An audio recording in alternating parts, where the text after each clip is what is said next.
আমরা আজকে দেখেছি আমাদের ইতিহাসটা কোথা থেকে শুরু হয়েছে। আমি তিনটে কথা শুধু বলবো। একটি হচ্ছে যে আমরা মেয়েরা, আমাদের কন্যারা আর কতকাল পরীক্ষা দেবে। যুগের পর যুগ প্রতিটি সংকটে তারা রাষ্ট্রের উন্নয়নে, সমাজের উন্নয়নে পাশে থেকেছে, পিতার পাশে থেকেছে, ভাইয়ের পাশে থেকেছে, সন্তানের পাশে থেকেছে। এবং তারপরেও তারা কেন সমান হকদার হয় না? সবচেয়ে বড় পরীক্ষা আমাদের কন্যারা দিয়েছে জুলাই অভ্যুত্থানে। তাদের বীরত্ব, তাদের ভাইদের প্রতি, বন্ধুদের প্রতি তাদের ভালোবাসার প্রমাণ তারা জান দিয়ে প্রমাণ করেছে, রক্ষা করেছে। তাহলে কেন তারা সমান অধিকার পাবে না? আমার প্রথম বক্তব্য হচ্ছে সিডও, আন্তর্জাতিক যে কনভেনশনটা আছে,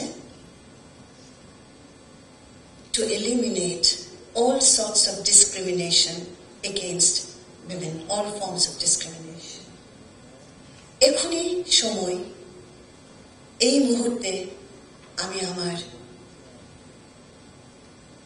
প্রধান উপদেষ্টার সামনে বলতে চাই, এখনই সময় বিনা শর্তে এটাকে আলিঙ্গন করা, গ্রহণ করা। এটা সময়ের দাবি। আরেকটু বলতে চাই যে অনেকগুলো মুসলিম প্রধান দেশ বিনা শর্তে এই কনভেনশনটাকে আলিঙ্গন করেছে। আমরা কেন পিছিয়ে আছি? নামগুলো পড়লাম না দেশের, কিন্তু জানা দরকার যে আমরা কেন পিছিয়ে থাকব। বৈষম্য বিরোধী আন্দোলন, জুলাই 36-এর অভ্যুত্থান, সকল বৈষম্য দূর করতে হলে নিশ্চয়ই ভাই বোনের বৈষম্য দূর করতে হবে, নিশ্চয়ই নারী পুরুষের বৈষম্য দূর করতে হবে। নারী যেমন ঢাল বেঁধে তার পুরুষ সমাজের সামনে ঢাল বেঁধে দাঁড়িয়েছিল, ভাইদের পাশে দাঁড়িয়েছিল, অন্যায়কারীর হাত থেকে ছিনিয়ে এনেছিল তার ভাইকে। বারবার সেই সকল সংকটে আমরা আমাদের মেয়েদেরকে পেয়েছি সমাজে, এবং নতুন জীবন পেয়েছে এই বাংলাদেশ। তাহলে এই নতুন বাংলাদেশে তাদের হক কেন সমান হবে না আমি জানতে চাই।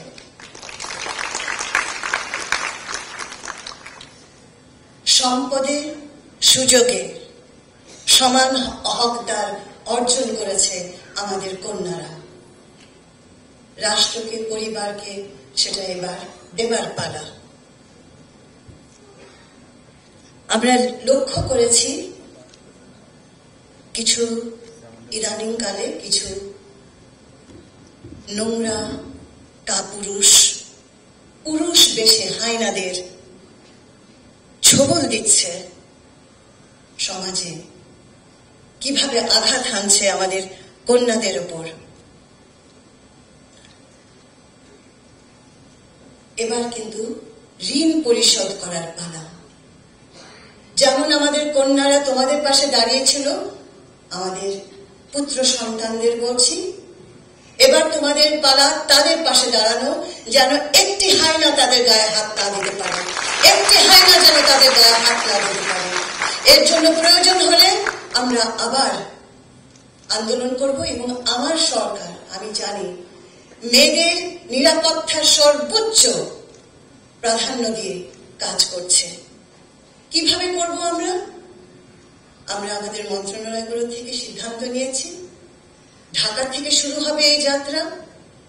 আমার 120টা ওয়ার্ড আছে, 120টা ওয়ার্ডে হোমের সাথে যৌথভাবে আমরা 120টা ক্যাম্প প্রতিষ্ঠিত করতে যাচ্ছি। এই ক্যাম্পগুলোর মধ্য দিয়ে আমরা যেমন পুলিশের সহায়ক হব, তেমনি আমরা কমিউনিটির আশ্রয় কেন্দ্র হব। আমাদের সেই ওয়ার্ডের মেয়েরা জানবে কোথায় যেতে হবে। এবং এই ক্যাম্প কারা অধিষ্ঠিত করবে?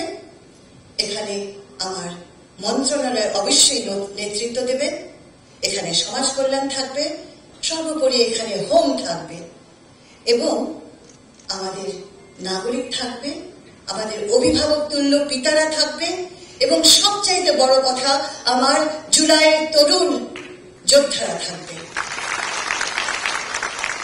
এটা খুব শিগগির আমরা চালু করতে যাচ্ছি।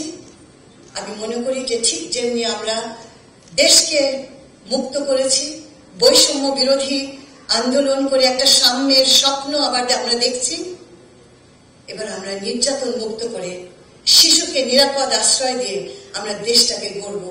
আগামী বছর আন্তর্জাতিক নারী দিবসে আমাদের দেশে এমন একটা ব্যবস্থা তৈরি হবে যে কোথাও কেউ সাহস পাবে না একটি মেয়ের গায়ে হাত দিতে। এটাই আমার আজকের সবচেয়ে বড় বক্তব্য। আমরা সবাই চাই, আমি চাই, আমার কন্যারা চায়, কেউ যেন তাদেরকে ছোট করে না দেখে। আমার ধর্ম শান্তির, আমার ধর্ম প্রেমের, আমার ধর্ম সমতার এবং ন্যায্যের। আমার ধর্ম মেয়েদেরকে ছোট করে না। আমার ধর্ম ধর্মের বাণী দিয়ে মেয়েদেরকে দাসের মধ্যে রাখে না। আমার ধর্ম ভালোবেসে মেয়েদেরকে আলিঙ্গন করে। সেই জায়গাটায় আমি দেখতে চাই, আমরা দেখতে চাই আমাদের মেয়েদের পরম আশ্রয় যেন তৈরি হয়। আমি শেষ করছি একটি কথা দিয়ে, রাষ্ট্রে পরিবারে আমরা থাকতে চাই সমান অধিকার।